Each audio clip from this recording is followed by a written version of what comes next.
కింద ఉండాలి. మీ అందరినీ కార్యకర్తలని కాపాడే బాధ్యత మాది. అది ఏ రకంగానైనా ఖచ్చితంగా కార్యకర్తల్ని కాపాడతాం. ముందుకెళ్ళి కష్టపడ్డోళ్ళని, తర్వాత వచ్చినోళ్ళని ఎవరికి తగ్గట్టు వాళ్ళకి అన్ని కూడా చేస్తాం. అంతలోనే తొందర పడద్దు. ఎవరో ఏదో చెప్పిందని అనవసరంగా తొందర పడద్దు. ఎవరు కూడా చెడగొట్టడానికి చూసే ఉద్దేశం ఉన్న వాళ్ళు అట్లనే చెప్తారు. ఎందుకంటే మనిషిగా మీరు బాగుపడితే ఓర్చుకోలేరు కదా.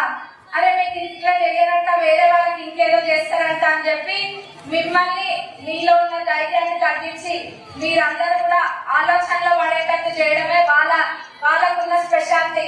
అందులో ఆ ట్రాకులో ఎవ్వరు కూడా పడద్దు. పదవులు కావాలనుకునే వాళ్ళకి ఓపిక కూడా అంతే ముఖ్యం. ఖచ్చితంగా మీ కష్టం మీద మీకు నమ్మకం ఉంటే చాలు, మీకు పదవులు తప్పకుండా వస్తాయి. మీ అందరినీ కాదని మేము ఇక్కడ ఉద్ధరించేది ఏం లేదు కదా. మీ అందరినీ చూసుకునే కదా ఇక్కడ ఉన్నది. కాబట్టి మీ అందరికి న్యాయం చేసే బాధ్యత మాది. తప్పకుండా న్యాయం చేస్తాము. మీరందరూ ఒక్క మాట మీద ఉండాలి. అందరూ సమన్వయం చేసుకొని ఒక్కటే ఐక్యతతో ఉండాలి.